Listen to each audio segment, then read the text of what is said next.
Merhaba arkadaşlar, hoş geldiniz. Nasılsınız?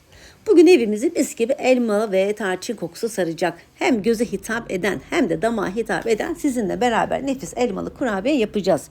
Hem de püf noktaları da anlatacağım. Dağılmayan bir hamur, kırılmayan hamur ve sulu olmayan elma harcı nasıl yapılır? Hepsini bu videoda size teker teker anlatacağım. Elmalarımızı soyup rendeleyelim. 3 tane elma vardı bende. Büyük olduğu için bana yeterli geldi. Eğer küçükse sizdeki 4-5 adet yapabilirsiniz elmalarınızı. Rendeledikten sonra şöyle hafiften bir suyunu sıktım. Hemen tenceremin içine elmalarımı aldım. Yüksek ateşte şöyle bir kavurdum.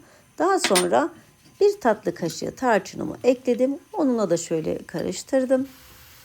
2 tatlı kaşığı öğütülmüş ceviz içi. Şöyle ekledim içine. Ekledikten sonra yine şunları şöyle bir harmanladım, karıştırdım. Bir tatlı kaşığı şeker kullandım ben. Siz isterseniz 2 de yapabilirsiniz bunu. Size kalmış bir şey. Ama elmaların lütfen tadına bakın. Tatlıysa fazla koymanıza gerek kalmayacaktır. Hemen karıştırıp ocağın altını söndürüp soğumaya bıraktım. Hadi şimdi gelin hamurumuzu yapalım. Bir tane yumurtamızı kırdım. Hemen pudra şekerimizi de içine ilave ettim. Şöyle şunları böyle bir karıştırdım. Daha sonra 200 gram tereyağımı kullandım. Tereyağımın yarısı 100 gram tereyağı, 100 gram da margarin arkadaşlar. Siz istediğiniz gibi hepsini tereyağı ya da margarin yapabilirsiniz. Ve onun üzerine bir kaşık da yoğurdumu koydum. Bir parmak eksik çay bardağıyla da sıvı yağımı koydum. Vanilyamı koydum. Kabartma tozumu bir kaşık. Buna dikkat edin arkadaşlar. Bir kaşık da yemek kaşığı nişastamı koydum. Şimdi kabartma tozuna dikkat edin. Eğer kabartma tozunu çok koyarsanız hamurunuz kabarır ve çatlamalar olur. Buna dikkat edin. Bir çay kaşığı kadar koymanız yeterli. Ve hamurumuzu şimdi yoğurmaya başlıyoruz. Hamurumuzu yoğururken arkadaşlar çok dikkat edin. Tarif ne kadar un isterse istesin siz unu yavaş yavaş ekleyin. Fazla un hamuru sert ve kuru yapar. Bu da haliyle sizin şekil verirken kırılmalarınıza sebep olacaktır. Ve hamurumuzu şekil aldıktan sonra hemen bunları şöyle üzerine bir kapatın. Ve 15-20 dakika kadar muhakkak buzdolabında bekletin. Bu çok önemli, tamam mı? Dolabın dinlendirilen hamur şekil verirken dağılmaz. Ve daha sonra dinlenmiş hamurumuzu aldıktan sonra ceviz büyüklüğünde hamurlar alıp baş parmağımızı batırıp ve içli köfte yaparmış gibi bunları kenarından güzelce incelte şekil verip ve kuplarımızın içine yerleştirip kalıbımızın içine koyalım.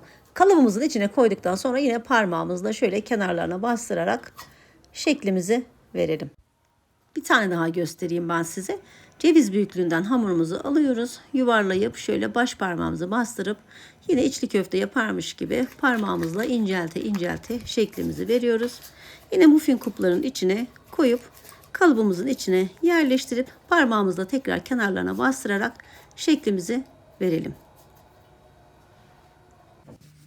Bunları tamamladıktan sonra şimdi iç harcımızı koymaya başlayalım. İç harcımızı da koyarken fazla doldurmayalım. Çok az da dibine koymayalım. Ve daha sonra ufacık parçalar alıp böyle üzerlerine kafes yapmaya başlayalım. Arkadaşlar eğer videomu beğendiyseniz hala da abone değilseniz lütfen biliyorsunuz ücretsiz abone olmak. Abone olursanız çok sevinirim.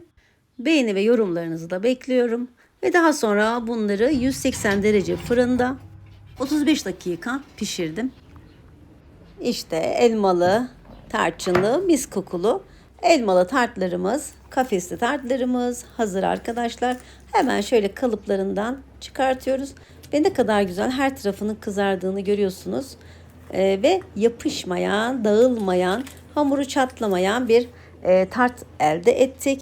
Lütfen püf noktalarına uyun. Püf noktaları çok önemli. Hamuru nasıl yoğurmamız, iç harcının nasıl olması bunlar çok önemli arkadaşlar. Şimdiden beni seyrettiğiniz için hepinize çok teşekkür ediyorum. Hoşça kalın, mutlu kalın arkadaşlar.